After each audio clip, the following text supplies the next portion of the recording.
Buenos días. Vamos a dar inicio con la clase de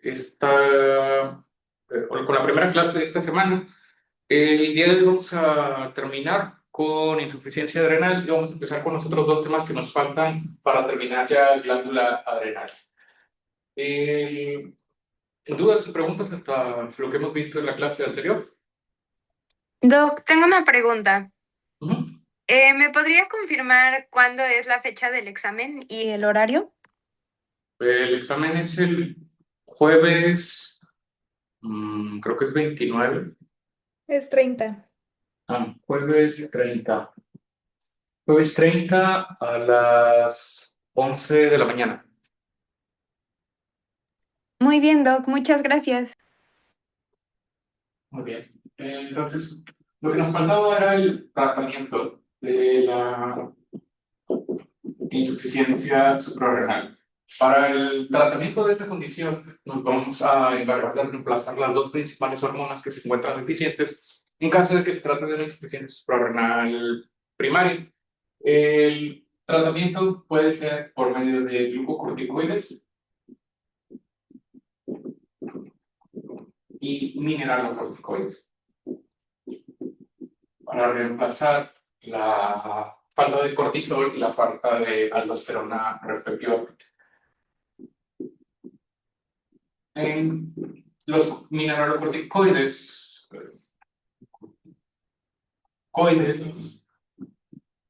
hay uno que sobresale o que es el que más se utiliza, que es la fludrocortisona. Y en el caso de los glucocorticoides hay un montón. Por ejemplo, está la prednisona, la prednisolona, la hidrocortisona,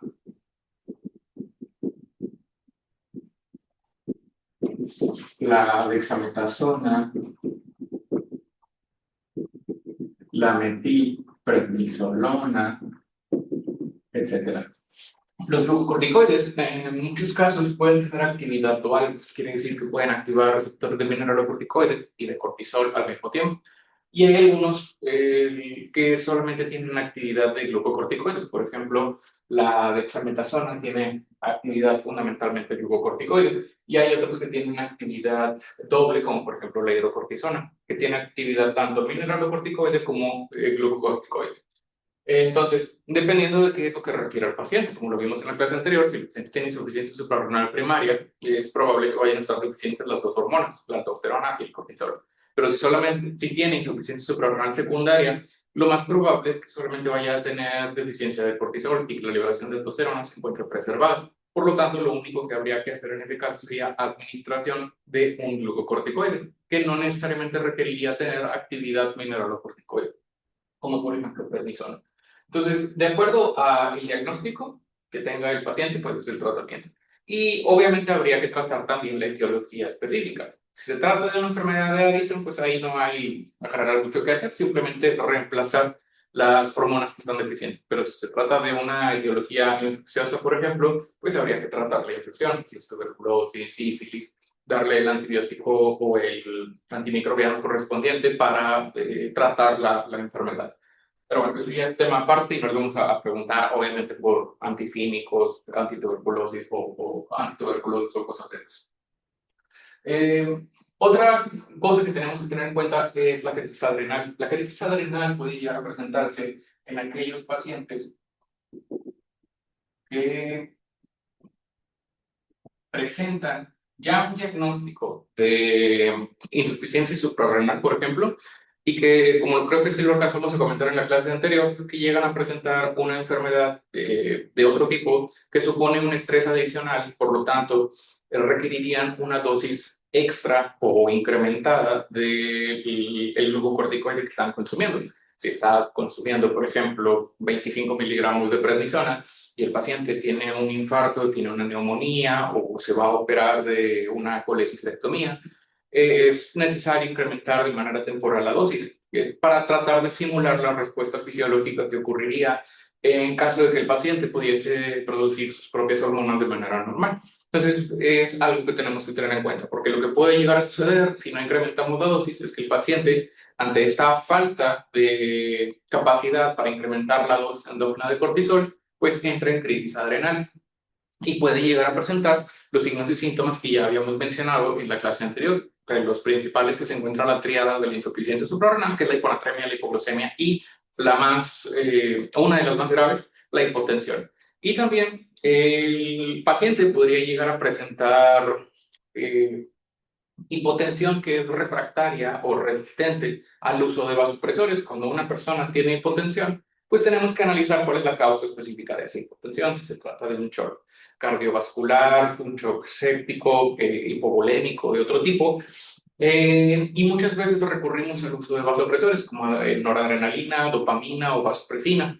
En estos pacientes que tienen crisis adrenal, pues la característica es que no van a responder a los vasopresores porque ante la falta de cortisol no se genera este efecto permisivo que incrementa la disponibilidad de receptores alfa y beta en los tejidos y por lo tanto, aunque el paciente sea capaz de, aunque se le estén administrando vasopresores o catecolaminas al paciente, pues no hay receptores en los cuales actuar porque los niveles bajos de cortisol hacen que no haya una suficiente cantidad de receptores expresados en las membranas de los tejidos y el paciente tiene esta hipotensión refractaria a vasopresores.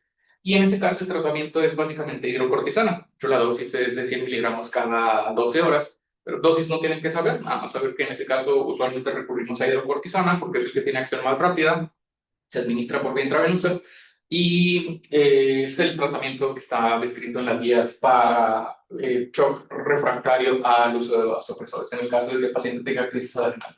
Normalmente, pues es bastante fácil de identificar y obviamente en aquel paciente que tiene el antecedente de una insuficiencia suprarrenal ya conocida, pues tenemos que sospecharlo todavía con mayor razón. Eso era lo último que nos faltaba ya de insuficiencia adrenal. Y vamos a pasar al siguiente tema, que es el de hiperaldosteronismo. El- la secreción elevada de aldosterona, también conocida como hiperaldosteronismo o síndrome de Cohn, es una causa frecuente de hipertensión secundaria.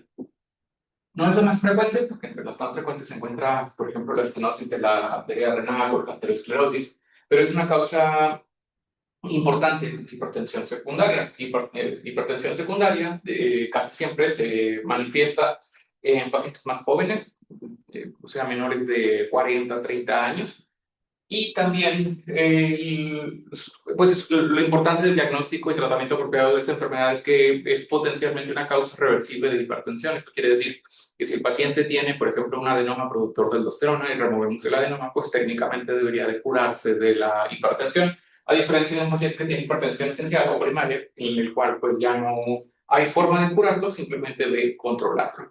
Entonces, el hiperaldosteronismo se define como una elevación en los niveles de aldosterona, que puede llegar a ocasionar, entre otras cosas, hipertensión. Ahorita vamos a hablar de las otras manifestaciones que pueden encontrarse en estos pacientes, pero entre las principales está la hipertensión y se define de nuevo como una elevación en los niveles de aldosterona que puede llegar a ocasionar hipertensión secundaria.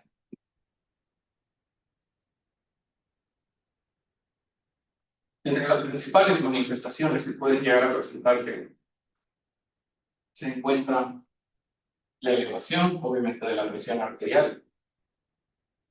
También las otras manifestaciones que se presentan a consecuencia de los efectos de la aldosterona. En general, la aldosterona tiene tres efectos fundamentales o básicos en las nefronas, que son el incremento de la reabsorción de sodio a través de los canales epiteliales de sodio en el túbulo colector, lo cual en teoría podría llegar a provocar hipernatremia, aunque la hipernatremia es una característica o un hallazgo de laboratorio muy infrecuente y ahorita vamos a hablar sobre el porqué. Pero en general, técnicamente, teóricamente puede llegar a producir hipernatremia, aunque en la vida real los pacientes casi nunca tienen hipernatremia, principalmente por el efecto de otra hormona que es el péptido natriurético auricular. Aparte de la hipernatremia, también pueden llegar a presentar hipocalemia, y esto se debe a que la aldosterona incrementa la actividad o la expresión de los receptores, perdón, no de los receptores, de los canales ROMK, que también se encuentran en el túbulo colector, o en la segunda porción del túbulo contorneado distal. Y la aldosterona incrementa la secreción o la excreción de potasio a través de la orina. Por lo tanto, puede llegar a presentar una disminución en los niveles de este ion en la sangre, con obviamente todas las manifestaciones que esto conlleva. Casi siempre la hipocalemia, si es que le llegan a presentar, es una hipocalemia leve. Normalmente mantienen niveles de potasio superiores a los 3.000 equivalentes. Por lo tanto, si llegan a presentar síntomas asociados a la hipocalemia, normalmente son síntomas leves, particularmente debilidad, fatiga, cansancio crónico, pero no es muy común que presenten hipocalemia severa, moderada o severa, que sería cuando tienen niveles de potasio inferiores a 3 o 2.5 miliequivalentes. Y finalmente, la última manifestación, también importante que pueden llegar a presentar estos pacientes, es la alcalosis metabólica. La alcalosis metabólica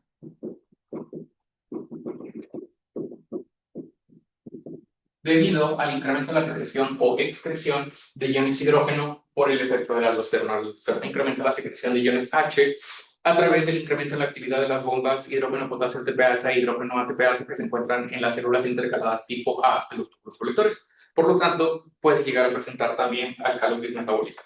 El resto de los síntomas o las manifestaciones clínicas del hiperaldosteronismo son derivados de todas estas de estos cambios principales de la aldosterona. Por ejemplo, la elevación de la presión arterial pues, puede llegar a ocasionar que el paciente presente palpitaciones, cefalea, en algunos casos incluso dolor torácico y en algunos casos también puede llegar a provocar el remodelamiento temprano de las cavidades cardíacas, ocasionando insuficiencia cardíaca y los síntomas que eso conlleva. En el caso de de la hipocalemia, principalmente la debilidad. Y en el caso de la alcalosis metabólica, puede llegar a provocar también de manera secundaria síntomas de hipocalcemia. Puede llegar a provocar síntomas de hipocalcemia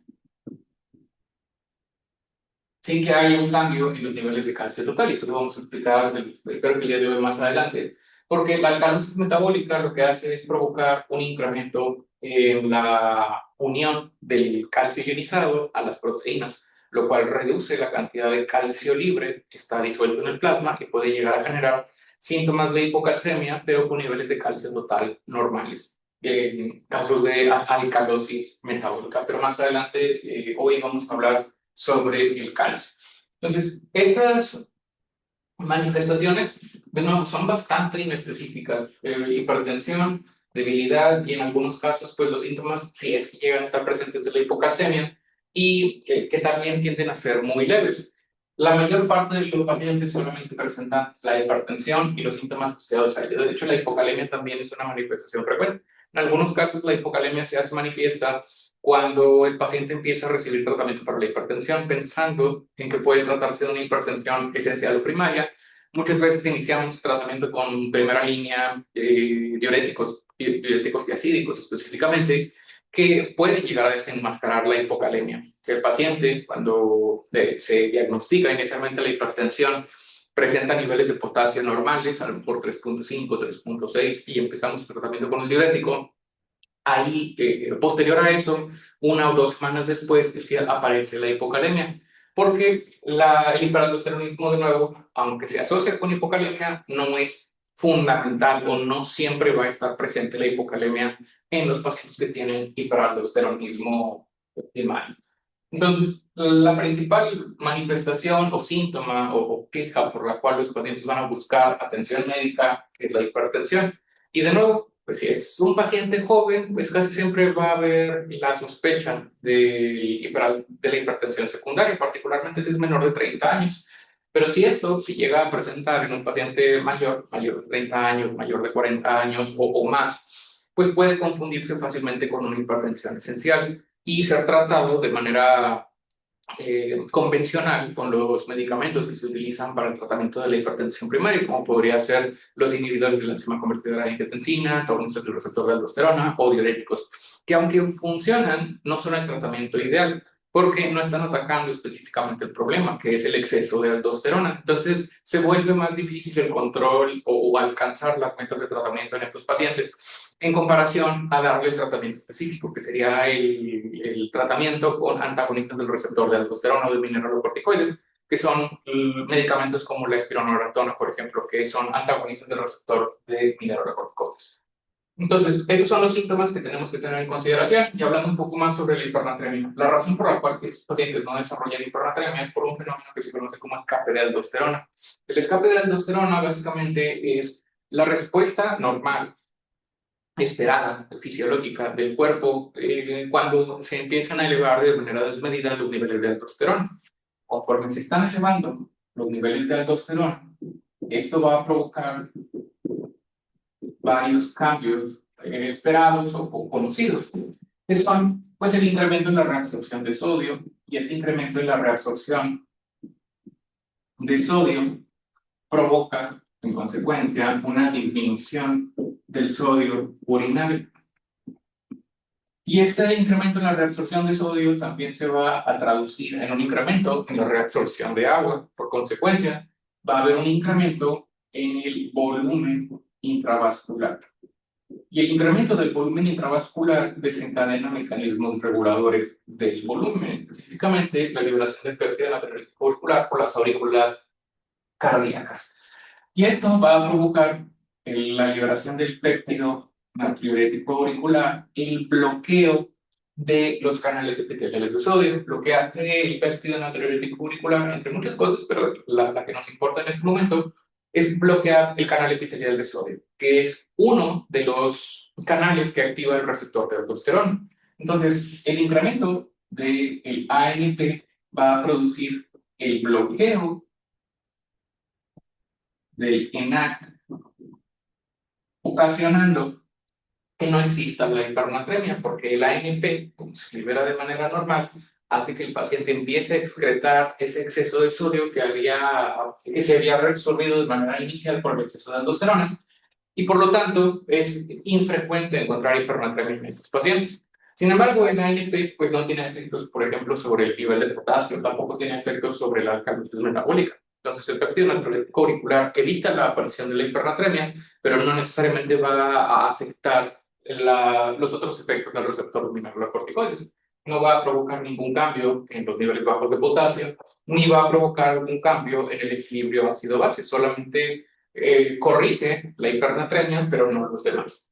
Entonces, esta es la razón por la cual estos pacientes no presentan o prácticamente nunca presentan hipernatremia, aunque se mantienen con una actividad constante de la aldosterona y por lo tanto mantienen la hipertensión. Ahora, para el diagnóstico de esta entidad, vamos a tener múltiples etiologías. Vamos a tener, por ejemplo,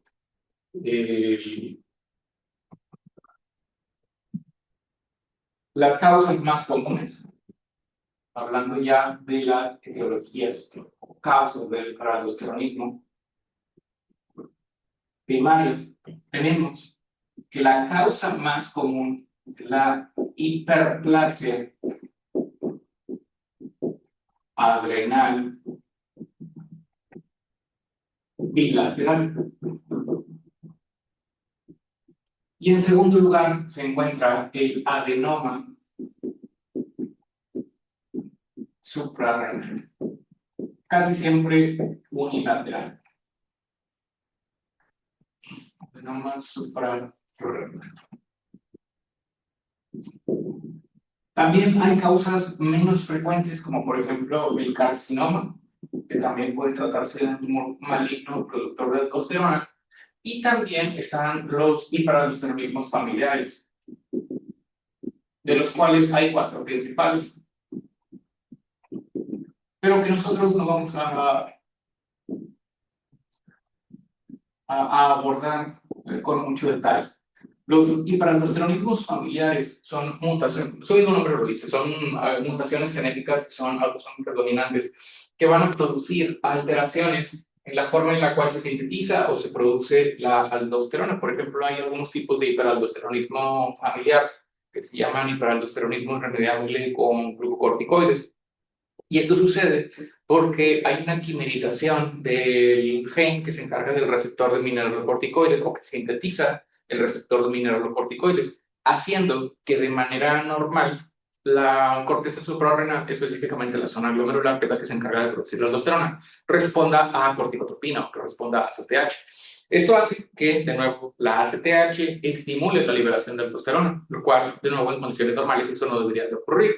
Y se llama remediable por glucocorticoides porque cuando tú le das cortisol al paciente, eso suprime, o bueno, un glucocorticoide obviamente, eso suprime la liberación de ACTH. Y al suprimir la liberación de ACTH, se deja de sobreestimular la zona glomerular de la corteza suprarrenal y el paciente deja de presentar el hiperaldosteronismo. Hay otros tres tipos de hiperaldosteronismo familiar, pero de nuevo no tienen que saber ninguno, no les van a preguntar por hiperaldosteronismos familiares en el examen. Lo importante es, si acaso, estos dos son los más frecuentes, principalmente la hiperplasia adrenal bilateral, aunque también existe la hiperplasia adrenal unilateral, pero es muchísimo menos frecuente. Y también, en segundo lugar, en cuanto a causas o etiologías de hiperaldosteronismo primario, el adenoma suprarrenal. Y de nuevo, también, casi siempre aquí son unilaterales, aunque pueden llegar a existir adenomas suprarrenales bilaterales. Y de nuevo, ya causas menos frecuentes, el carcinoma y los hiperaldosteronismos familiares. El, para el diagnóstico o para poder confirmar nuestra sospecha de que el paciente tiene hiperaldosteronismo primario, pues lo lógico sería que midamos ante la sospecha clínica de que el paciente tiene esta condición porque tiene hipertensión a una edad temprana, no tiene factores de riesgo, factores de riesgo para hipertensión primaria o esencial, tiene hipocalemia o tiene alcalosis metabólica, o lo encontramos como un incidentaloma, un tumor en la glándula suprarrenal en un estudio de imagen cuando no estábamos buscando necesariamente un problema de la glándula suprarrenal. Los incidentalomas son aquellos tumores que encontramos de manera incidental o de manera accidental, si lo queremos ver de esta manera, cuando hacemos un estudio de imagen buscando alguna otra cosa. Por ejemplo, si yo le hago una tomografía de abdomen a un paciente para evaluar la posibilidad de que tenga diverticulitis, puedo llegarme a encontrar, de nuevo, de manera esporádica, un tumor en la glándula suprarrenal. Y en ese caso, pues estaría obligado a ver si el paciente no presenta una enfermedad endocrina a consecuencia de ese tumor. Dicho de otra manera, ver si el tumor es funcional o no es funcional. En ese caso, pues obviamente en el caso de que se encuentre en la glándula suprarrenal, pues tendría que considerar que podría tratarse de un tumor productor de glucocorticoides o de cortisol, de un tumor productor de aldosterona o también de un tumor productor de catecolaminas, del cual vamos a hablar ahorita más adelante. Entonces, para el diagnóstico de esta enfermedad o hiperaldosteronismo, vamos a recurrir a la medición de los niveles de aldosterona y renina. El nivel de aldosterona lo vamos a medir como concentración plasmática de aldosterona y la actividad plasmática de renina, el PRA, es actividad plasmática de renina, por sus siglas en inglés. Entonces, ante la sospecha del hiperaldosteronismo, si yo sospecho de que un paciente puede tener hiperaldosteronismo, pues voy a medir las concentraciones plasmáticas de aldosterona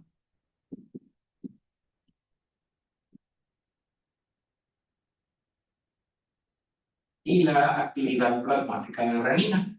Y también puedo recurrir a el índice o la relación que existe entre estos dos valores, del cual vamos a hablar ahorita más adelante. Entonces, si un paciente tiene, por ejemplo, hiperaldosteronismo primario, pues lo lógico sería pensar que va a tener los niveles de aldosterona altos y los niveles de renina disminuidos. ¿Por qué? Porque si el paciente tiene hipertensión, Si el paciente tiene hipertensión, eso va a suprimir la liberación de renina o va a suprimir el RAS. Entonces, la actividad de renina se disminuiría. Ahora, los niveles de aldosterona y de renina son niveles que fluctúan mucho, pueden fluctuar, o los rangos de referencia cambian mucho, cambian incluso con la posición del paciente. Si un paciente se encuentra en decúbito, se encuentra sentado, eso puede alterar completamente los niveles de renina y los niveles de aldosterona. Entonces, los niveles de manera aislada no son suficientemente específicos como para determinar si el paciente tiene o no tiene hiperaldosteronismo. Por ejemplo, normalmente los niveles tentados de renina, de la actividad plasmática de renina, son de entre 0.7 a 3.3 nanogramos por mililitro por hora, mientras que los niveles de la actividad plasmática de aldosterona son de entre 5 a 33 nanogramos por mililitro. Entonces, un paciente puede tener hiperaldosteronismo, pero tener niveles que están dentro del rango de referencia de la concentración plasmática de aldosterona. Para eso es que existe esta relación, la relación entre la aldosterona y la renina, la actividad plasmática de renina. Entonces, vamos a tener que cuando un paciente tiene hiperaldosteronismo primario, esta relación va a estar incrementada y va a estar, en teoría, por arriba de 20 para que yo sospeche hiperaldosteronismo primario. Entonces, aquí voy a tener dos caminos. Si el paciente tiene un valor superior a 20, tengo que recurrir a otra prueba que se llama prueba carga oral de sodio, de la cual vamos a hablar ahorita un poquito más. Y por otro lado, si el paciente tiene un valor o una relación aldosterona-renina de más de 45, bueno, de acuerdo a algunos autores, arriba de 40, esto ya me da automáticamente o hace prácticamente el diagnóstico confirmatorio de hiperaldosteronismo primario. Un ejemplo sería que yo esté evaluando a un paciente que tiene una elevación en los niveles que tiene de presión arterial, tiene cefalea, tiene palpitaciones, tiene dolor torácico, aparte también tiene hipocalemia y alcalosis metabólica. Entonces yo sospecho que tiene un hiperaldosteronismo primario y me dicen a mí que los niveles de aldosterona del paciente se encuentran en 22. Y al mismo tiempo, la actividad plasmática de renina se encuentra en 0.8, por poner algún ejemplo. Entonces, en este caso o en este escenario, pues yo lo que tengo que hacer es calcular la relación aldosterona-renina. Y pues lo único que voy a hacer es literalmente dividir. Voy a dividir 22, perdón, entre 0.8, que nos debe de dar como resultado 27.5. Entonces, en este caso, con estos valores de aldosterona y renina, pues yo voy a tener un PAC-PRA, o la relación aldosterona-renina, de 27.5. Aquí, esto puede ilustrarnos por qué es importante este índice. Que si yo me basara exclusivamente en los rangos de referencia, pues técnicamente el valor de aldosterona y el valor de renina están dentro del rango de referencia, cada uno de manera individual. La aldosterona está dentro de su propio rango de referencia y la renina también. Pero el índice sí marca que hay una discrepancia entre los niveles de aldosterona y los niveles de renina. Los niveles de aldosterona están marcadamente más altos con relación a los niveles de renina que tiene el paciente. Cuando, si esto fuese una respuesta normal del cuerpo por la activación del RAS, que sería la liberación de renina, produce eventualmente que se incrementen los niveles de aldosterona, pues habría una relación más equilibrada, que el nivel de renina se eleve más o menos de manera proporcional a la cantidad de aldosterona presente en la sangre. Pero si los niveles de aldosterona están marcadamente más elevados con relación a los niveles de renina o a la actividad plasmática de renina, pues eso lo podemos visualizar o identificar con esta relación aldosterona-renina. Entonces, en este caso, cuando los niveles son superiores a 20, pero inferiores a 45, yo puedo recurrir a una prueba que se llama carga oral de sodio. La carga oral de sodio consiste en que yo le voy a dar una dosis grande de sodio al paciente a lo largo de 3 días. Normalmente le damos 10 gramos aproximadamente de sodio con la finalidad de sobrecargar el cuerpo del paciente de sodio. Esto normalmente lo hacemos a través de tabletas de sal, que obviamente en la comida o simplemente con los alimentos sería un poco complicado alcanzar los valores que se requieren de sodio para que sea una carga adecuada. Entonces, lo que hacemos es cargar al paciente durante 3 días con niveles altos de sodio con el propósito de, al elevar los niveles de sodio en la sangre del paciente, pues técnicamente deberíamos de provocar hipervolemia. Y esa hipervolemia, en teoría, debería de desactivar el RAS. Por lo tanto, debería de suprimir la liberación de aldosterona.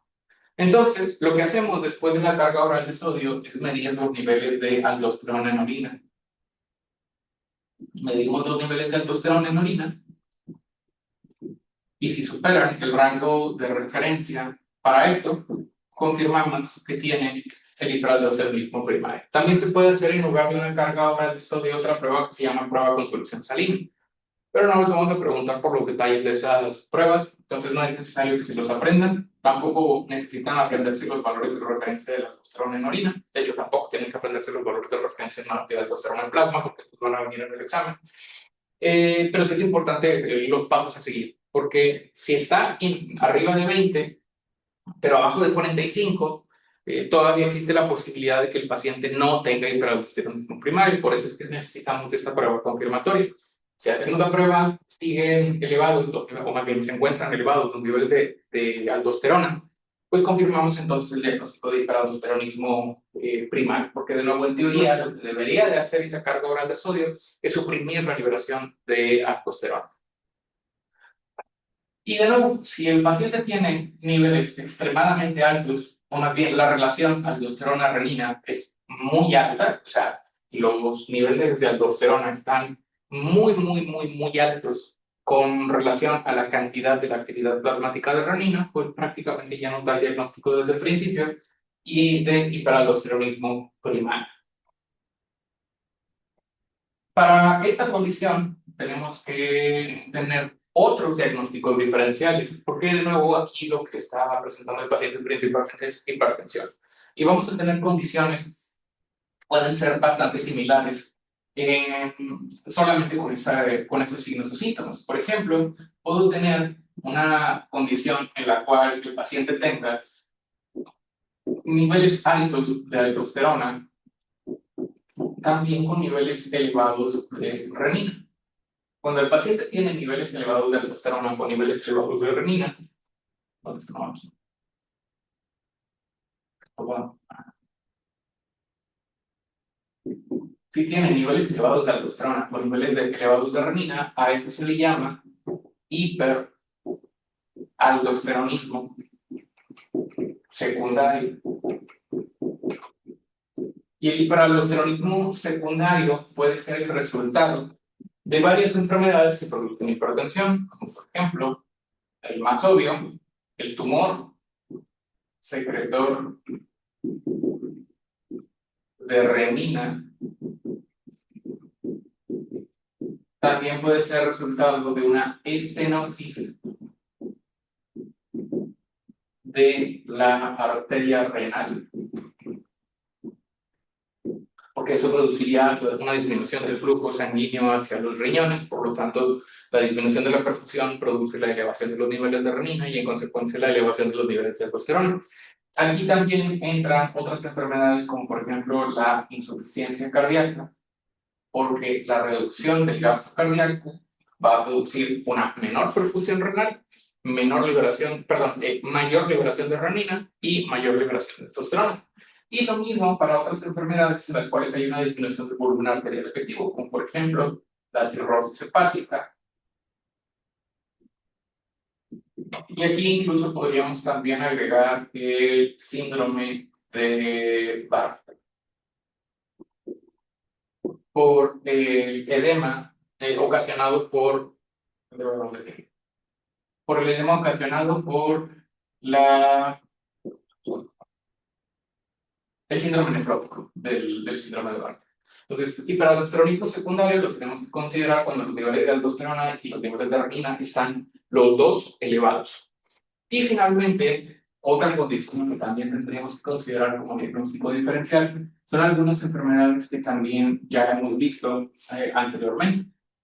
Cuando los niveles, perdón, de aldosterona se encuentran disminuidos y los niveles de renina se encuentran disminuidos. Pero el paciente tiene síntomas de hiperaldosteronismo. A esto se le conoce o se le llama como exceso aparente de mineralocorticoides.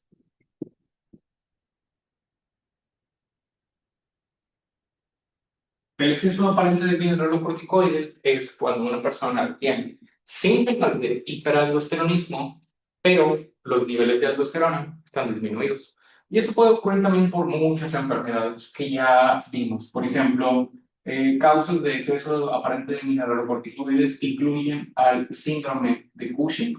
Si ustedes recuerdan, dijimos que el cortisol podía activar el receptor de mineralocorticoides. Normalmente no lo hace porque hay una enzima que es la 11-beta-hidroxiesteroide deshidrogenasa que evita la activación del receptor de cortisol porque convierte el cortisol a cortisol.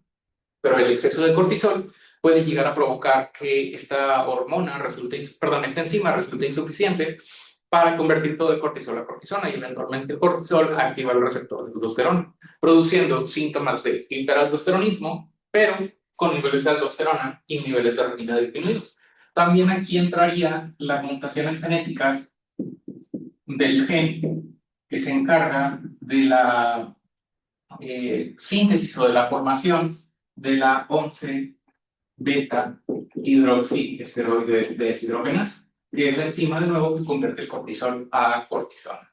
Entre otros factores que también pueden provocar exceso aparente de mineralocorticoides está la hiperplasia adrenal congénita o la hiperplasia suprarrenal congénita. Pero de aquí solamente dos de las tres que vimos, que son las dos que producen hipertensión. La deficiencia de 11-beta-hidroxilasa y la deficiencia de 17-alfa-hidroxilasa. La deficiencia de 21 no produciría exceso aparente de mineralocorticoides porque la deficiencia de 21, de hecho, el paciente tiene hipotensión.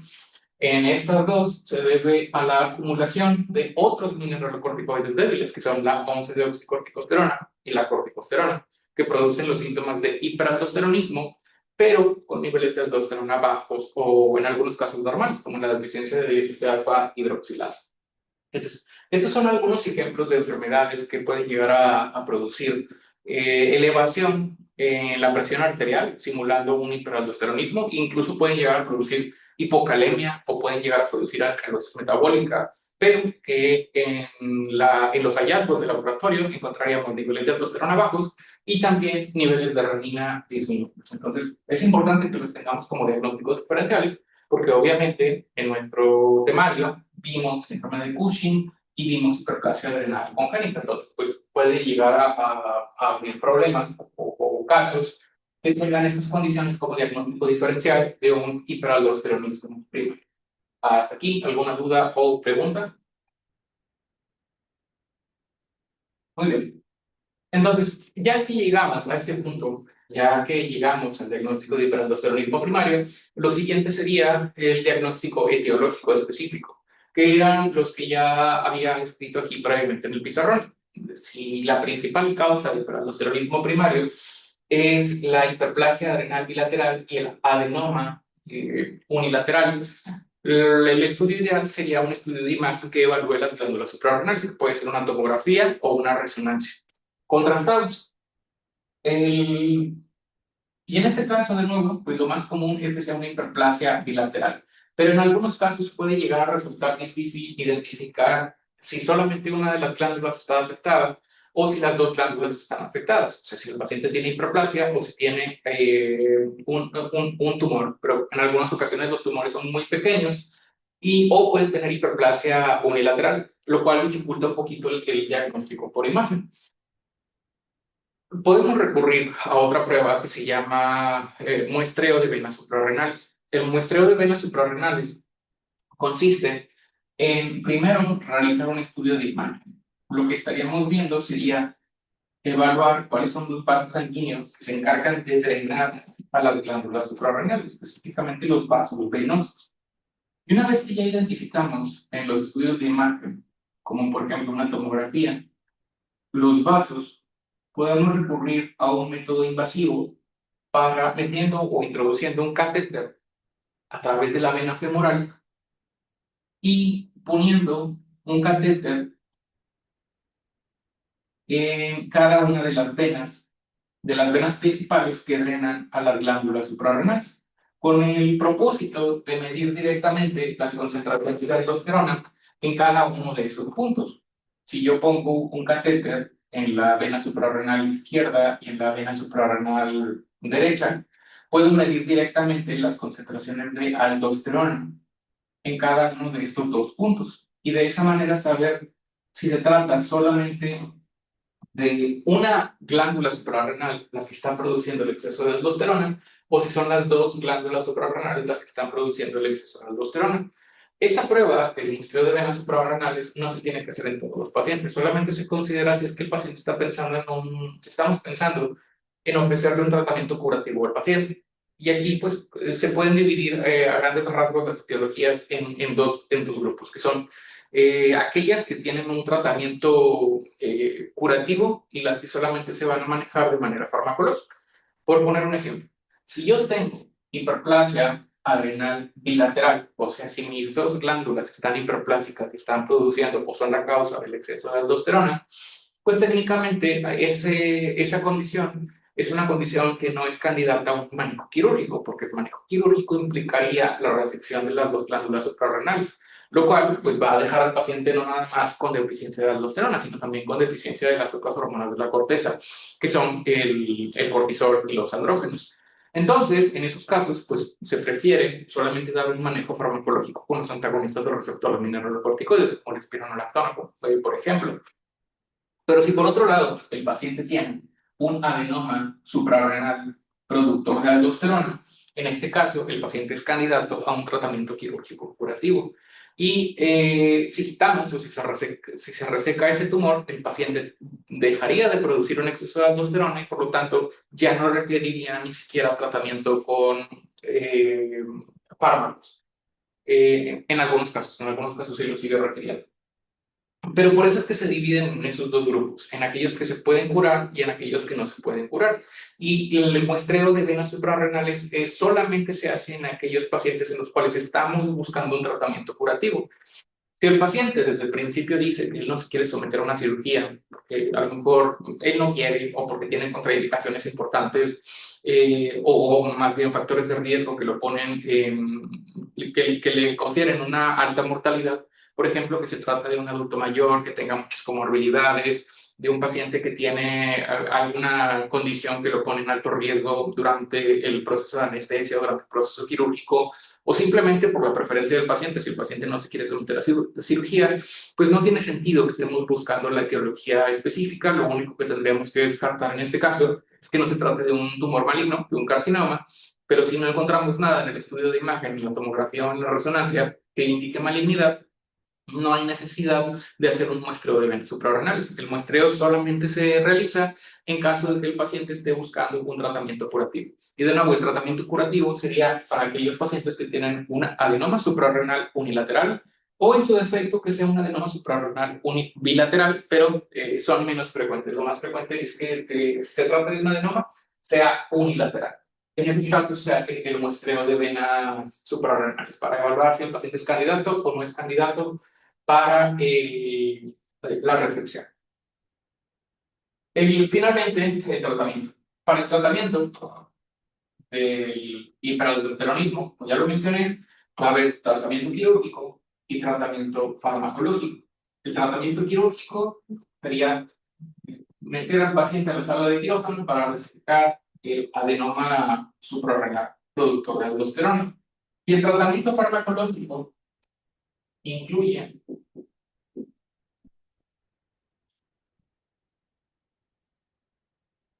fármacos que son antagonistas del receptor mineralocorticoide. También se les conoce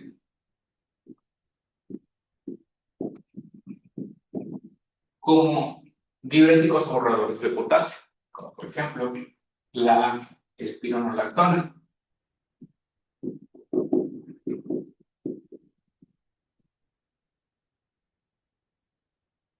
o la eplerenona.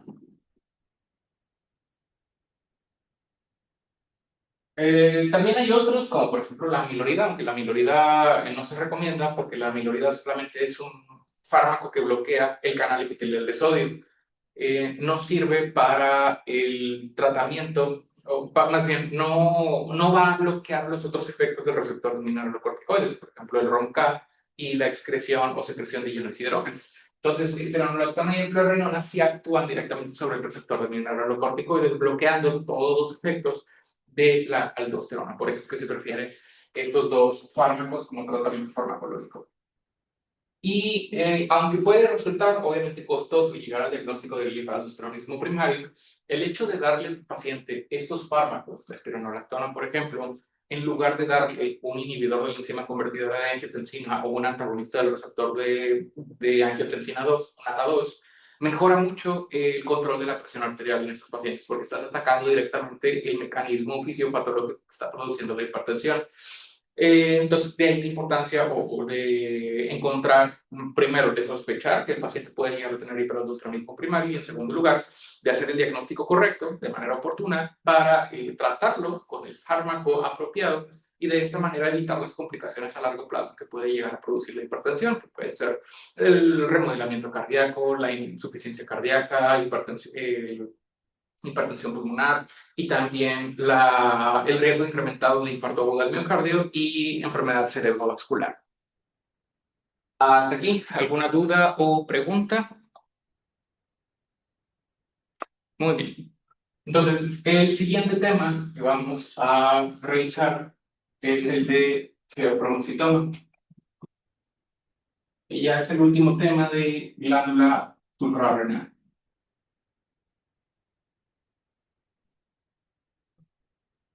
Feopromocitoma y paraganglioma son tumores que se originan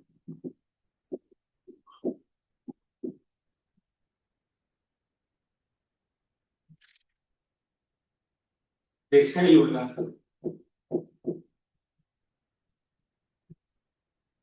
de la médula suprarrenal o de los ganglios de la raíz dorsal.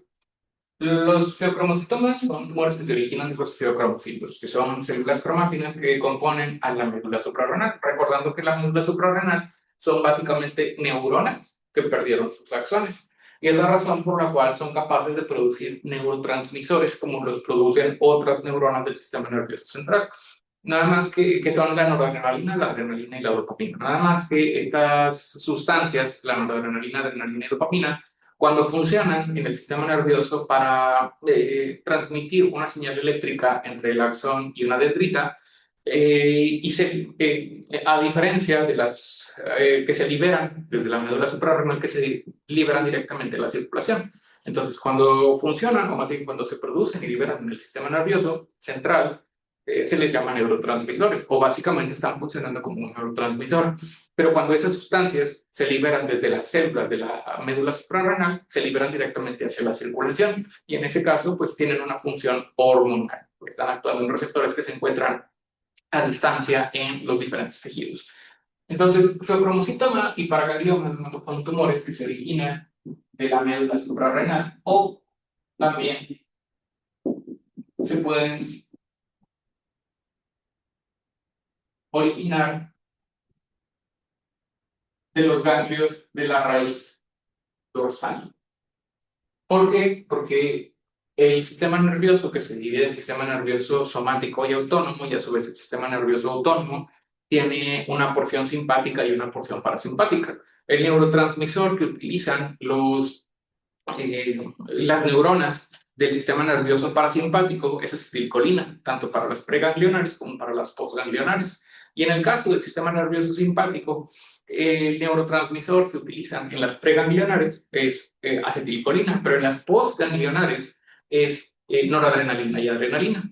Por lo tanto, esas neuronas que producen noradrenalina y que son parte del sistema nervioso simpático o del sistema nervioso autónomo, también pueden dar origen a tumores que producen estas catecolaminas de manera excesiva. Entonces, la única diferencia entre un feocromocitoma y un paraganglioma es el origen, o más bien en dónde se localiza. Si el tumor se encuentra en la médula suprarrenal, se le llama feocromocitoma. Pero si el tumor se encuentra en los ganglios de la raíz dorsal, como pueden ser los ganglios paravertebrales que se encuentran en el abdomen, en el tórax o incluso en el cuello. O sea, cualquier tumor productor de catecolaminas que se encuentre fuera de la glándula suprarrenal se le llama paraganglioma. Y los tumores que se encuentran en la médula suprarrenal, que se originaron de los feocromocitos de esta parte de la glándula, pues se les llama feocromocitomas. Pero histológicamente hablando, son prácticamente idénticos porque son tumores que se originan de células productoras de catecolaminas, de noradrenalina, adrenalina y dopamina. Ahora, los tumores pueden llegar a producir cualquiera de esas tres catecolaminas, aunque casi siempre producen más una o dos de las tres. Por ejemplo, hay tumores o feocromocitomas que producen más noradrenalina que dopamina, y hay tumores que producen más dopamina que noradrenalina. Pero lo más frecuente es que sean tumores que producen principalmente noradrenalina y adrenalina. También hay tumores que producen dopamina, pero son muchísimo menos frecuentes. Este tipo de tumores tienen una edad media de presentación de aproximadamente entre los 30 a los 50 años, y también aproximadamente hasta el 33% de los tumores se asocian, bueno, perdón, del 33 al 40% se asocian a otras enfermedades, como por ejemplo, 10 a 20% de los pacientes que tienen el síndrome de von Hippel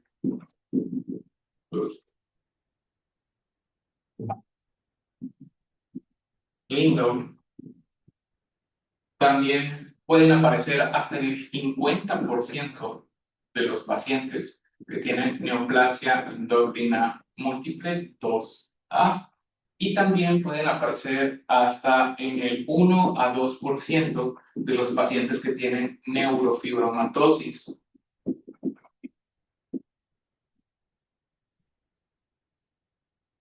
tipo 1. Hay otras, pero son menos frecuentes. Pero estas son las tres principales enfermedades a las cuales se asocian los feocromocitomas. Entonces, son tumores que muy frecuentemente son resultado de una herencia autosómica dominante, y por lo tanto es muy común que tengan antecedentes heredofamiliares. Pues si mi papá tuvo un feocromocitoma, pues es probable que yo también, o más bien mis probabilidades de tener un feocromocitoma son altas, justamente porque casi siempre se originan, o para que se desarrolle el feocromocitoma, tiene que haber un antecedente de susceptibilidad genética, que luego pues, se transmite vía herencia. Entonces, esto es algo que siempre tenemos que tener en cuenta, particularmente la neoplasia endocrina múltiple 2A, porque se asocia con otras enfermedades endócrinas, como por ejemplo el hiperparatiroidismo primario, del cual vamos a hablar la siguiente clase, y también con el carcinoma medular de tiroides, que es uno de los cánceres de tiroides que pueden producir un incremento en los niveles de calcitonina. Y también está la neoplasia endocrina múltiple tipo 1, pero esa no se asocia con feocromocitomas, se asocia con adenomas pituitarios, con hiperparatiroidismo primario y también con tumores neuroendocrinos, como por ejemplo el tumor productor de gastrina. Entonces, siempre hay que tener en cuenta estas asociaciones. Luego, los tumores también pueden llegar a ser metástasis. En algunos casos se pueden expandir o pues, pueden diseminar a otros tejidos. Y la idea es que cada vez que encontremos, siempre que encontremos un feocromocitoma, tenemos que tener en cuenta que pudo haber hecho ya metástasis. Siempre, idealmente, hay que hacer un estudio de extensión para buscar específicamente la posibilidad de que el tumor se haya extendido a otros tejidos. Ahora, sobre las manifestaciones clínicas de estos pacientes. Los pacientes van a presentar síntomas asociados a el exceso de catecolaminas. Y hay que tener en cuenta varias cosas. Primero, Los síntomas pueden presentarse en forma de paroxismos o de manera esporádica. Esto quiere decir que el paciente no necesariamente va a presentar los síntomas a lo largo de todo el día o en todo momento. Y esto sucede porque las catecolaminas, para empezar, se liberan de manera pulsátil, no se liberan de manera constante a lo largo de todo el día. En segundo lugar, las catecolaminas tienen niveles muy variables en el plasma debido a que tienen una vida media muy corta. La noradrenalina y la adrenalina, por ejemplo, tienen una vida media de menos de un minuto. Se liberan cuando se activa el sistema nervioso simpático, hacen su efecto, pero las catecolaminas se metabolizan rápidamente y se eliminan para evitar la actividad excesiva de estas hormonas que podría llegar a provocar problemas. Por lo tanto, las manifestaciones clínicas más comunes de este tipo de tumores son, primero, las palpitaciones, la hipertensión arterial,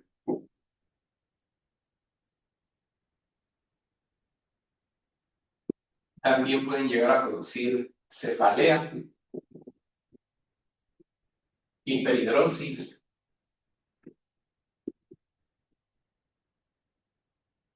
temblor y en algunos casos pueden incluso producir resistencia a la insulina por la hiperglicemia que pueden provocar o estimular el exceso de catecolaminas. Entonces, las palpitaciones, la hipertensión arterial, la cefalea, la hiperhidrosis y el temblor, pues son síntomas que a cierto punto pueden mimetizar o parecerse mucho a los síntomas de una crisis de ansiedad o de un ataque de pánico. Y el paciente puede presentar un incremento en estos síntomas o generar una crisis cuando tiene un evento que activa su sistema nervioso simpático. Por lo tanto, pues puede llegar a confundirse muy fácilmente con una crisis de ansiedad o con un ataque de pánico. La diferencia es que estos puede que no se presenten necesariamente con un desencadenante. Puede que el paciente presente los síntomas estando en reposo, sin estar haciendo ningún tipo de actividad física y que de repente empiece a tener palpitaciones, cefalea e hipertensión. Otra característica de la hipertensión es que no va a estar presente todo el tiempo. Puede que el paciente esté presentando paroxismos o episodios irregulares de hipertensión arterial y cuando la llega a presentar puede que los picos de presión sean muy elevados. Puede que presente presiones sistólicas de más de 180 milímetros de mercurio o presiones diastólicas de más de 100 milímetros de mercurio. Aunque de nuevo, esas presiones no necesariamente se van a mantener estables o constantes a lo largo del día. Normalmente lo presenta en forma de paroxismos, de nuevo, que es que el paciente presenta los síntomas, puede que los síntomas duren entre 5 minutos o 30 minutos, o tal vez un poco más o un poco menos. Eventualmente los síntomas desaparecen o ceden y en otro momento del día pueden llegar a volver a presentar otra vez las mismas manifestaciones. La cefalea es la que a veces se puede presentar durante más tiempo porque no necesariamente va a desaparecer una vez que aparece la exacerbación del efecto de las catecolaminas, pero el resto normalmente aparecen y desaparecen. Incluso puede haber algunos días en los cuales el paciente no tenga ninguna exacerbación o no tenga ningún síntoma de exceso de catecolaminas. Otra característica importante sobre este tipo de tumores es que, primero, son una causa rara de hipertensión secundaria, solamente representan como entre el 0.3% aproximadamente de todos los casos de hipertensión secundaria. Se presentan aproximadamente en la cuarta, quinta década de la vida y tienen una relación 1 a 1 hombre-mujer. No hay mucha diferencia de acuerdo al sexo. Y otra característica también que tiene que ver con el diagnóstico es que las catecolaminas, como ya lo mencioné, se metabolizan muy rápido y se metabolizan normalmente por medio de dos enzimas, que son la monoaminooxidasa y la COMT, que es la catecol o metiltransferasa. Esas son las dos enzimas que se encargan de metabolizar las catecolaminas, la monoaminooxidasa y la catecol o metiltransferasa. Estas dos enzimas, particularmente la COMP a nivel periférico, van a metabolizar la noradrenalina y la adrenalina y las van a convertir en las van a convertir una lina en normetanefrina.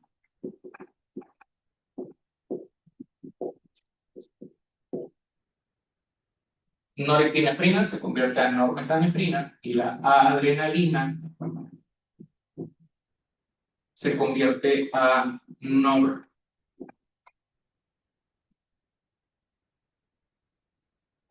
metanefrina, nada más, entonces, no, nada más a metanefrina. La dopamina igual también pasa por un proceso similar. La normetanefrina y la metanefrina, que es lo que vamos a medir en la sangre para el diagnóstico, estas todavía tienen que pasar por otro proceso metabólico para convertirse en ácido vanilmandélico, que era lo que medíamos hace ya muchos años. El ácido vanilmandélico y se me está olvidando el nombre del otro, pero eran los productos finales del metabolismo de las catecolaminas que se medían antes. Sin embargo, eran menos sensibles y específicos para el diagnóstico de la enfermedad, que actualmente ya no se miden. Actualmente, la prueba que tiene mayor sensibilidad para el diagnóstico de fibromasitomas y para gangliomas, para el exceso de catecolaminas, es la medición de las metanefrinas y normetanefrinas en plasma o en orina. La diferencia entre estos dos es mínima. En general, creo que, si no me equivoco, había una diferencia como de 1 a 2% de sensibilidad entre la medición en orina y plasma. Por lo tanto, pues básicamente se pueden utilizar de manera indiscriminada la medición de cualquiera de las dos, en sangre o en orina. Se pueden medir los niveles de metanefrinas fraccionadas o metanefrinas totales. La diferencia entre las metanefrinas totales y las fraccionadas es que las totales están midiendo la cantidad de metanefrinas que también están unidas con grupos sulfatos. Pero pues en realidad no cambia mucho. Técnicamente, la medición de las metanefrinas fraccionadas, que separa aparte las metanefrinas de las no metanefrinas, tiene un poquito más de especificidad para el diagnóstico de la enfermedad. Sin embargo, no mejora tanto el diagnóstico. Por lo tanto, la medición de metanefrinas totales en la gran mayoría de los escenarios es suficiente para el diagnóstico apropiado de la enfermedad. Entonces, lo que vamos a hacer para el diagnóstico de esta condición, primero, es obviamente la sospecha clínica. La sospecha clínica, como ya mencionamos, principalmente la triada clásica que es palpitaciones, cefalea y la hiperhidrosis o la sudoración. Lo otro es la hipertensión paroxística, los ataques de pánico o más bien puede simular un ataque de pánico o ansiedad y puede tener síntomas asociados también a esos picos de hipertensión. En algunos casos, esos picos de hipertensión pueden llegar a producir hipertensión intracraneal con los síntomas que derivan de la hipertensión intracraneal, como el papiledema, la visión borrosa, pueden llegar a presentar también alteraciones del estado de conciencia, somnolencia, estupor o en algunos casos coma. También pueden llegar a presentar pérdida de peso por el incremento en la actividad metabólica generada por las catecolaminas y bueno, la hiperglicemia que ya habíamos mencionado, que también es una condición importante. Ahora, sobre el diagnóstico, lo primero es siempre la sospecha clínica. Si el paciente tiene los cuadros de hipertensión que son paroxísticos, cefalea, hiperhidrosis, en los cuales ya hablamos, lo primero que vamos a hacer es la medición de las metanefrinas totales o fraccionadas. Como ya lo vimos, como ya lo mencionamos, pues normalmente no hay mucha diferencia entre estos dos. Entonces, en estos casos, lo primero es la sospecha clínica. Que el paciente tenga signos o síntomas que sean sugestivos de un fibromuciloma o en su defecto que el paciente haya presentado un incidentaloma, que yo haya encontrado un tumor en la glándula adrenal de manera incidental. Entonces, ante la sospecha clínica, lo primero es medir los niveles de metanefrinas. Que de nuevo, para fines de este curso, no va a haber diferencia entre la medición de metanefrinas en plasma o en orina. La única diferencia es que las metanefrinas en orina son resultado de una medición de una recolección de orina de 24 horas para tener el metanefrinas totales de 24 horas. Pero fuera de eso, pues no hay muchas diferencias adicionales. Si el paciente no perdón, para considerar que las pruebas o que los niveles de metanefrinas son positivos, aquí sí hay algo que tenemos que tener en cuenta y que es muy importante. Las metanefrinas o las catecolaminas, ustedes saben que se pueden elevar en general por cualquier actividad o por cualquier estímulo que provoque la activación del sistema nervioso simpático. Por lo tanto, yo puedo tener una elevación en los niveles de metanefrinas en plasma sin que necesariamente tenga un feocromocitoma. O sea, si en este momento, por ejemplo, me estoy sometiendo a un estímulo estresante, físico, psicológico, muy intenso, eso podría ocasionar una elevación temporal en los niveles de metanefrinas plasmáticas, de nuevo sin que necesariamente se produzca o se deba a un feocromocitoma. Por lo tanto, para considerar que las metanefrinas en plasma o en orina están elevadas, tenemos que considerar que deben de estar como mínimo 2 veces por encima del valor de referencia. Los valores de referencia son bastante diferentes, varían mucho entre sexo y edad de la persona. Entonces, por poner un ejemplo, vamos a suponer que estamos midiendo las metanefrinas en plasma y me dicen que el rango de referencia para ese paciente específico y esa edad específica que tienen son entre 150 y 300 nanogramos. Entonces, si me dicen, por ejemplo, que las metanefrinas del paciente están, o más bien, este es el rango de referencia normal, que este es el rango de referencia, y que las metanefrinas del paciente se encuentran, las metanefrinas en plasma, se encuentran en 402, pues eso sí está encima del rango de referencia, pero no está muy encima del rango de referencia. ¿Por qué? Porque apenas está como 100 nanogramos por encima del valor o del límite superior, que eso de nuevo podría ser resultado de que no se haya preparado al paciente de manera adecuada antes de realizar la prueba. Entonces, eso normalmente no se considera justificable para pensar en un feocromocitoma o para ganglioma. De nuevo, casi siempre, la mayoría de las guías o de los libros sugieren que como mínimo el paciente tiene que tener una elevación del doble del rango superior de referencia para considerar que probablemente sí se debe a un feocromocitoma. ¿Qué quiere decir? Que si aquí el rango de referencia es 300, el rango superior, hoy necesitamos el rango superior, no el rango inferior. Si el rango superior es 300, el paciente tendría que tener como mínimo el doble para considerar que puede ser un feocromocitoma. O sea, si me hubieran dicho que tiene, por ejemplo, 700, pues en ese caso está más del doble y probablemente sí sea posible que el paciente tenga un tumor productor de catecolaminas. Pero es para que no se confundan, porque yo puedo estar por encima del rango de referencia, pero si a mí me dicen que el paciente tiene 310, o sea, está muy poquito por encima del rango de referencia. Prácticamente eso pudo haber sido desencadenado por un estímulo al cual el paciente se haya sometido antes de la prueba. Entonces, esto no sería considerado positivo, no se consideraría que el paciente puede tener un tumor productor de catecolaminas. Entonces, voy a medir los niveles de metanefrinas en plasma, bueno, y de nuevo, para esto, usen los valores de referencia que se les van a proporcionar. ¿Por qué? Porque varía mucho, depende bastante de acuerdo a la edad del paciente, de si es un paciente joven, de si es un paciente adulto mayor, o el sexo de la persona, pueden cambiar el rango de referencia. Entonces, en ese caso, tienen que evaluar de acuerdo al rango que se les está proporcionando. Entonces, si los niveles de metanefrina están más de 2 veces, aunque de nuevo hay algunos libros que dicen los 3, que hasta 3, pero para fines de este curso vamos a usar más de 2 veces el rango de referencia. En ese caso, consideramos que sí puede tratarse de un feocromocitoma o paraganglioma. Si por otro lado el paciente presenta menos de 2 veces el rango, aquí lo que se recomienda normalmente es repetir la prueba, pero que se haga exactamente en un día en el cual el paciente presente síntomas del exceso de catecolaminas. ¿Por qué? Porque a lo mejor pude haber tenido la mala suerte de que hice la prueba, la medición de las metanefrinas en sangre o en orina, exactamente el día en el cual el paciente no presentó, o más bien el tumor no presentó una liberación anormal de catecolaminas. Pude haber tenido la mala suerte de que lo hice exactamente en ese día.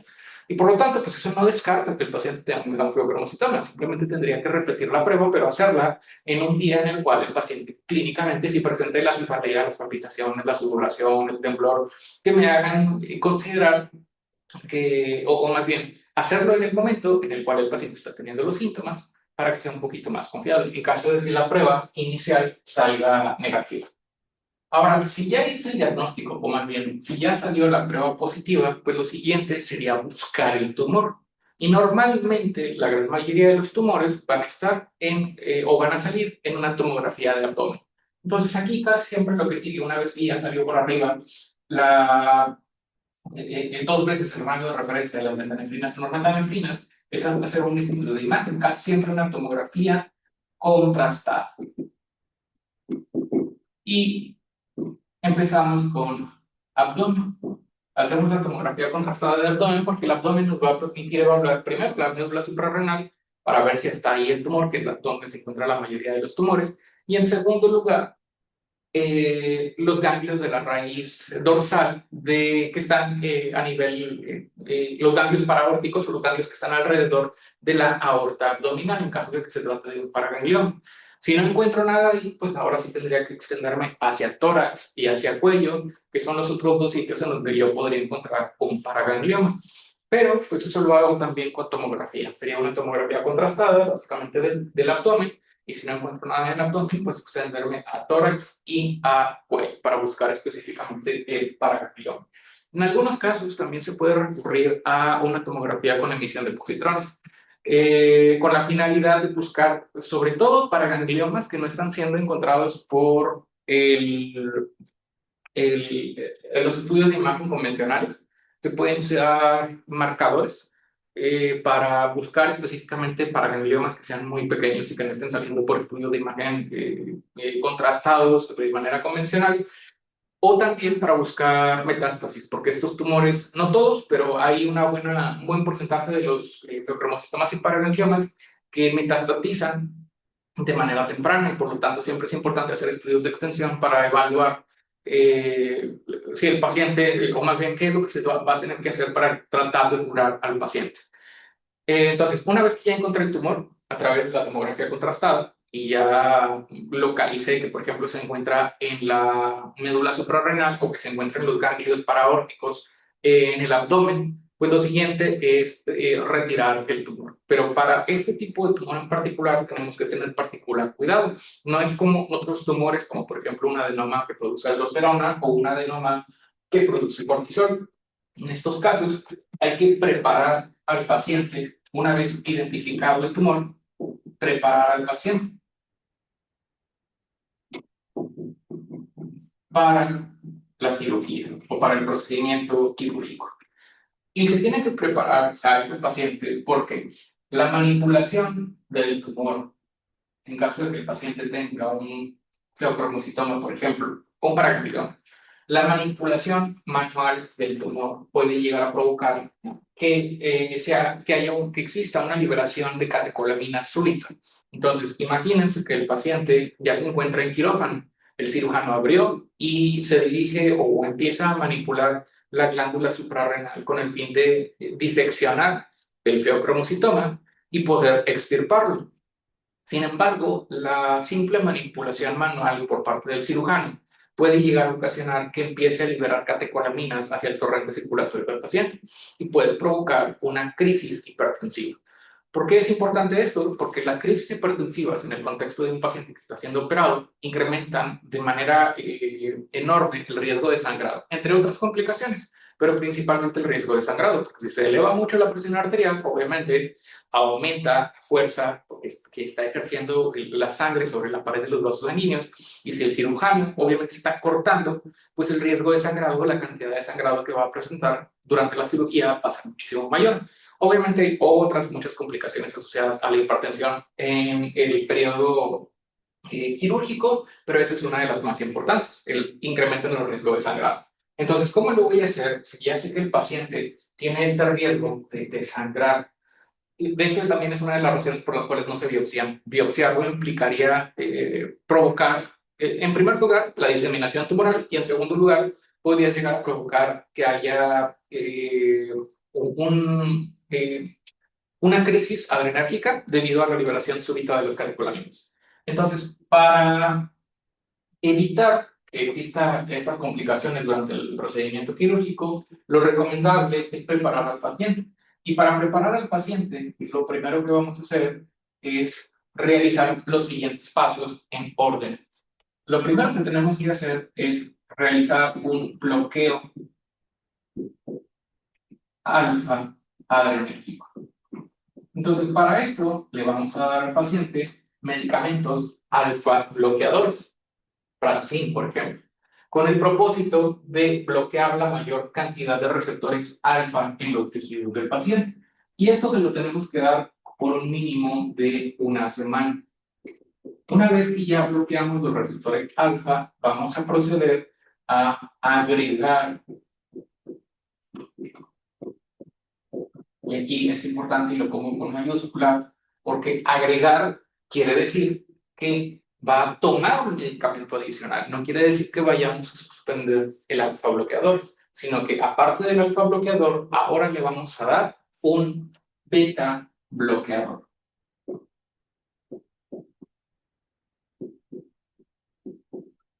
Por ejemplo, propranolol. Y esto también va a ser una semana.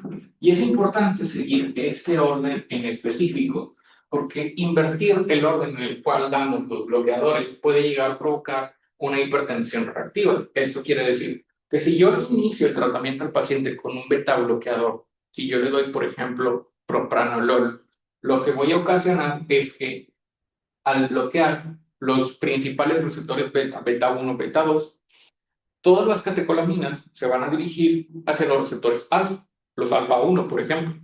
Y los alfa 1 y los alfa 2 producen vasoconstricción. Entonces, como están todos los beta bloqueados, todas las catecolaminas o el exceso de catecolaminas se va a ir hacia los receptores alfa.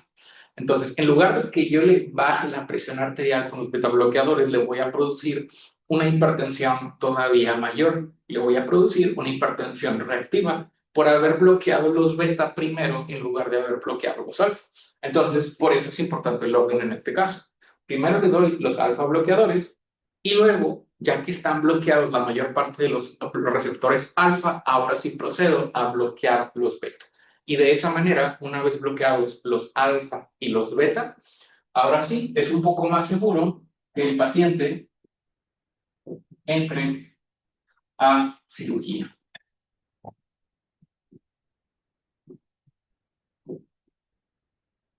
Ya sin el riesgo de que haya una hipertensión reactiva o que haya una liberación excesiva de catecolaminas a consecuencia de estos,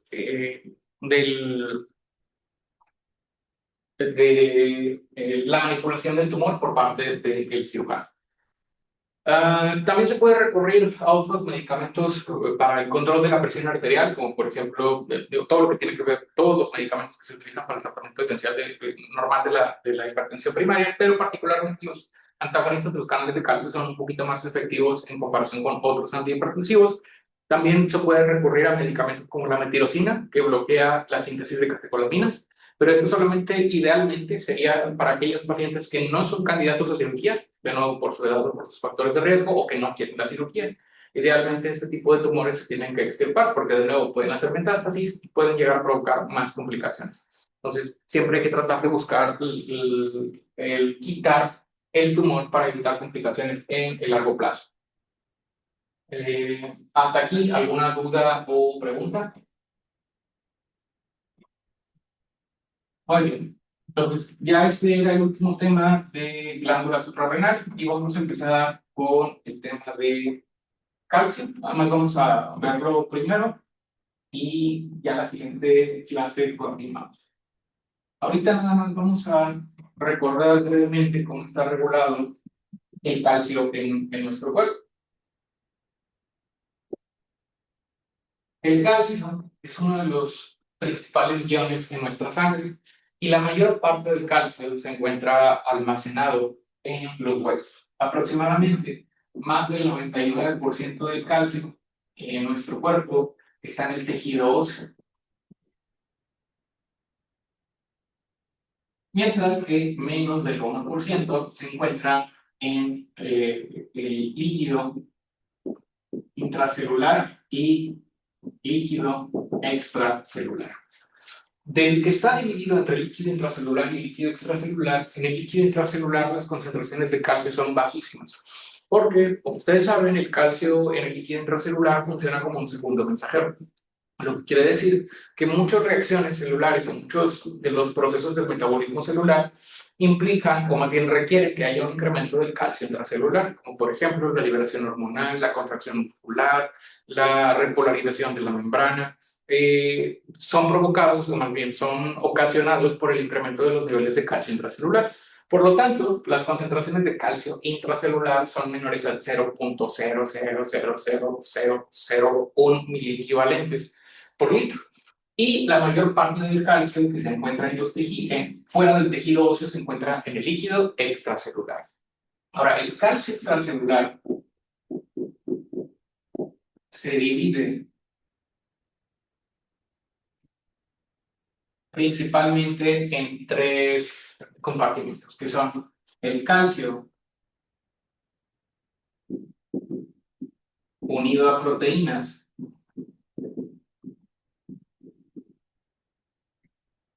el calcio unido a otros aniones y finalmente el calcio libre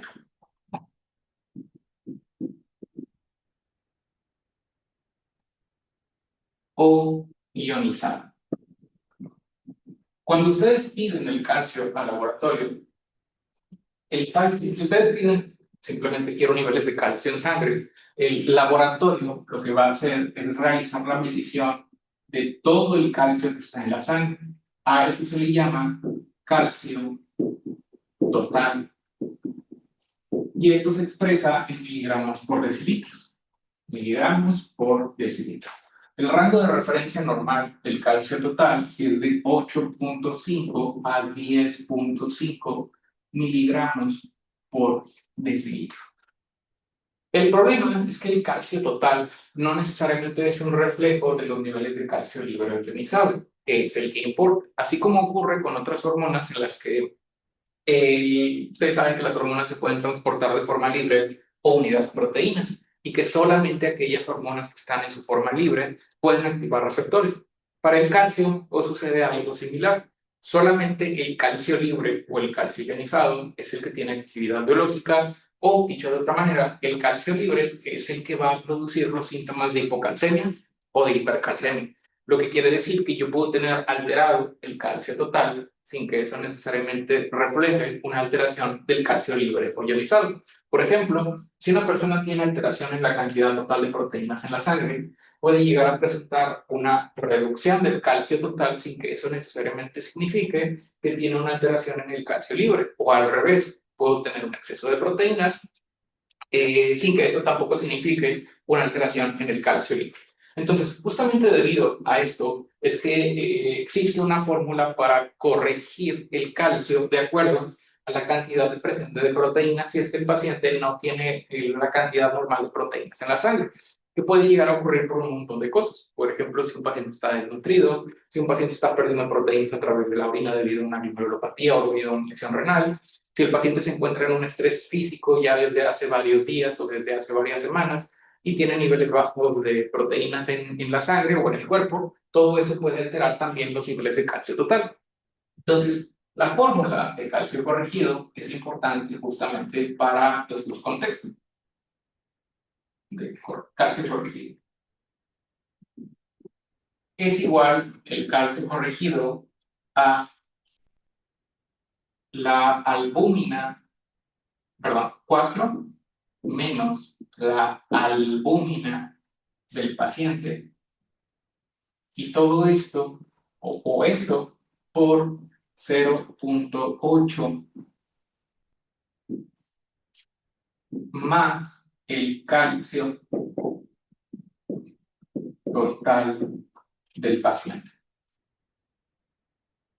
Para ejemplificar, si a mí me dicen que el paciente tiene un calcio total de 7.2 y al mismo tiempo me dicen que tiene una albúmina de 1.8, ahí en ese caso yo tendría que hacer la corrección de calcio total. Entonces lo que haría en este caso sería 4 menos 1.8. Todo esto lo voy a multiplicar por 0.8 y se lo voy a sumar a el calcio total, que en este caso es 7.2. Entonces, aparentemente, me baso en el rango de referencia del laboratorio. El laboratorio me va a decir que el rango de referencia es 8.5 a 10.5. Entonces, yo podría ver este calcio total y podría pensar erróneamente que el paciente tiene hipocalcemia. Sin embargo, una vez que yo realizo la corrección, por ejemplo, en este caso sería 4 menos 1.8 son 2.2, 4 menos 1.8 son 2.2, y luego 2.2 lo multiplico por 0.8, y eso se lo voy a sumar a 7.2. Vamos a ver que no me equivoqué, 4 menos 1.8 por 0.8 es 1.76 más 7.2 y nos da como resultado un calcio corregido en este paciente de 8.96. 8.96. Entonces, ¿qué quiere decir? Que el calcio total del paciente puede estar disminuido, pero puede que esté disminuido simplemente porque está afectada esta parte, el calcio unido a proteínas. Entonces, cuando yo le pedí el calcio al laboratorio, el laboratorio me dio la medición total del calcio. Calcio unido a proteínas, calcio unido a otros aniones y el calcio libre ionizado. Entonces, como el paciente tiene una cantidad anormalmente baja de proteínas, por eso se explica que el calcio total en el laboratorio esté disminuido. Pero de nuevo, a mí no me interesa tanto el calcio que está unido a proteínas, a mí me interesa el calcio libre ionizado. Entonces, realizar la fórmula o corrección básicamente es compensar esas proteínas o el calcio que no está unido a proteínas, pero que no necesariamente refleja el calcio libre ionizado. Esta fórmula de corrección solamente se tiene que utilizar si es que me están dando el valor de calcio total, pero si a mí me están dando el valor de calcio libre o ionizado desde el principio, no tengo que hacer ninguna corrección. O sea, aunque el paciente tenga hipoalbuminemia, tenga niveles bajos de proteínas, si me dieron directamente el nivel de calcio libre o el nivel de calcio ionizado, es el que me importa, porque es de nuevo el que va a producir las alteraciones biológicas. Pero si me dan calcio total, lo primero que tengo que hacer es ver cómo está el nivel de albúmina. Si el nivel de albúmina está normal, que se consideraría normal entre 3.6 a 4, pues no tengo que hacer corrección, porque el nivel de albúmina está normal. Técnicamente la cantidad de proteínas es normal y solamente me baso en el valor de calcio total que me está dando el laboratorio en el perfil bioquímico. Pero si el nivel de albúmina está menor a lo normal, necesitaría realizar la fórmula de corrección. Entonces, el calcio se va a controlar principalmente por dos hormonas, que son la PTH y la vitamina D. Vamos a revisar brevemente cómo funcionan estas hormonas y ya con eso terminamos el día de hoy. La PTH, o paratormona, es una hormona que se libera desde las glándulas paratiroides. El calcio se regula por dos hormonas calciotrópicas, que son la hormona paratiroidea y la vitamina D. La hormona paratiroidea es una hormona que se libera desde las glándulas paratiroides, que son cuatro glándulas que se encuentran en la parte posterior de la glándula tiroides. La PTH se libera en respuesta a los niveles bajos de calcio en la sangre. Y sus efectos son principalmente o tienen como propósito elevar los niveles de calcio en la sangre del paciente. Entonces, entre los efectos de la PTH,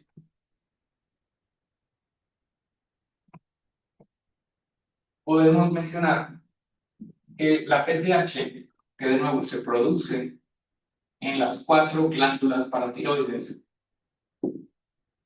Algunas personas tienen una quinta glándula, pero es una variante anatómica que no tiene importancia. La PTH se libera desde las glándulas paratiroides y la PTH actúa a nivel del hueso, a nivel óseo. Lo que hace la PTH es incrementar la resorción ósea,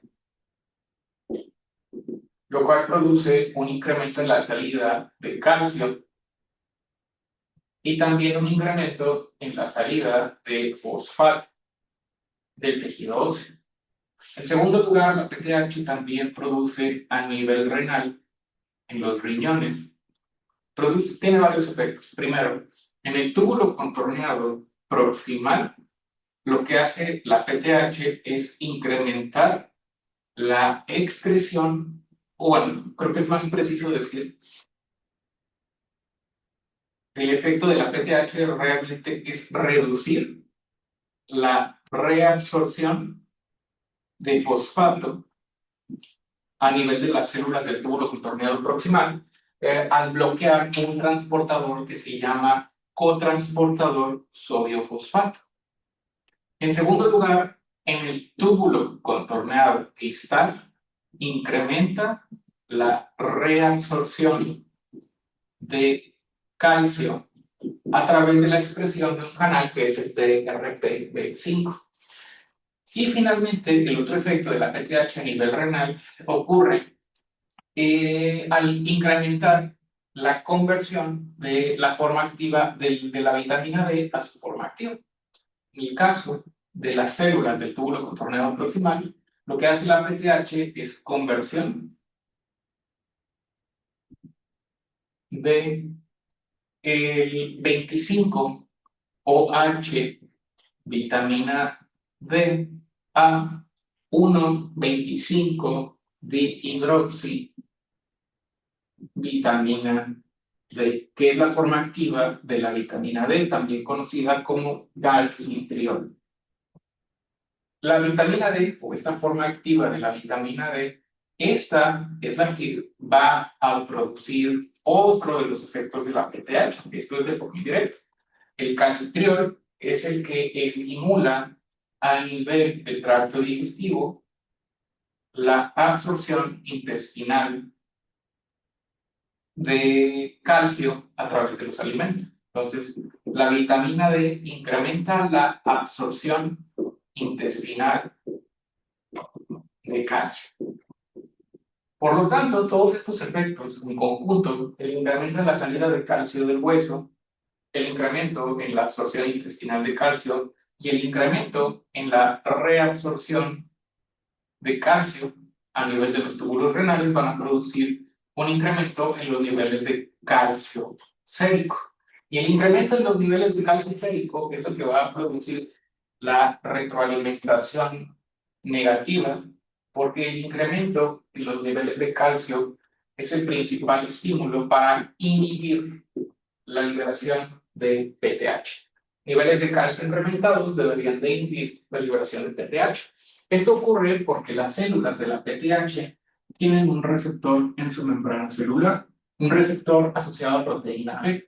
Este receptor asociado a proteína G en la membrana de las células de la glándula paratiroides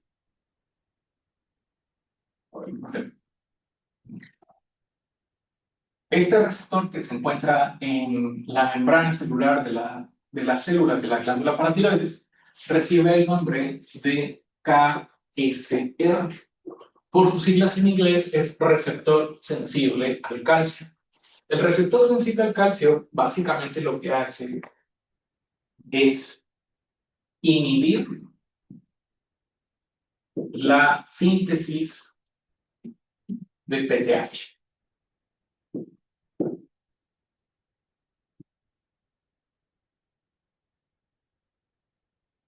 Y como su mismo nombre lo dice, el receptor sensible al calcio es un receptor que es sensible a los niveles de calcio en la sangre.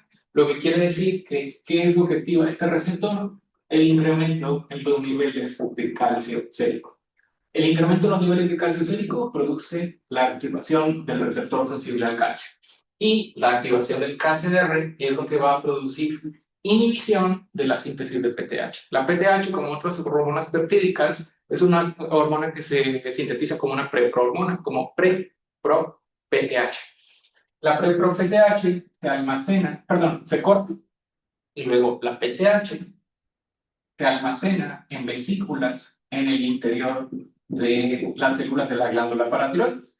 Y el estímulo para la liberación de estas vesículas de PTH es el incremento en los niveles de magnesio intracelular.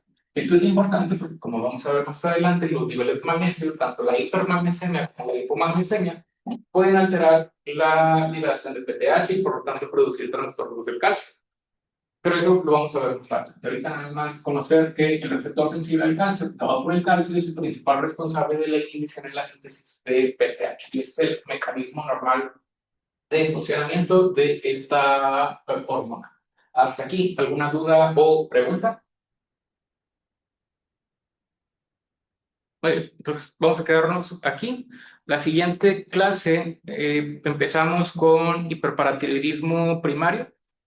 Yo creo que vamos a ver hiperparatiroidismo primario, secundario, terciario y vemos otras causas de hipercalcemia. Yo creo que vamos a abarcar hipercalcemia y si alcanzo, hipocalcemia. Y ya lo que nos falte lo vemos el lunes de la siguiente semana.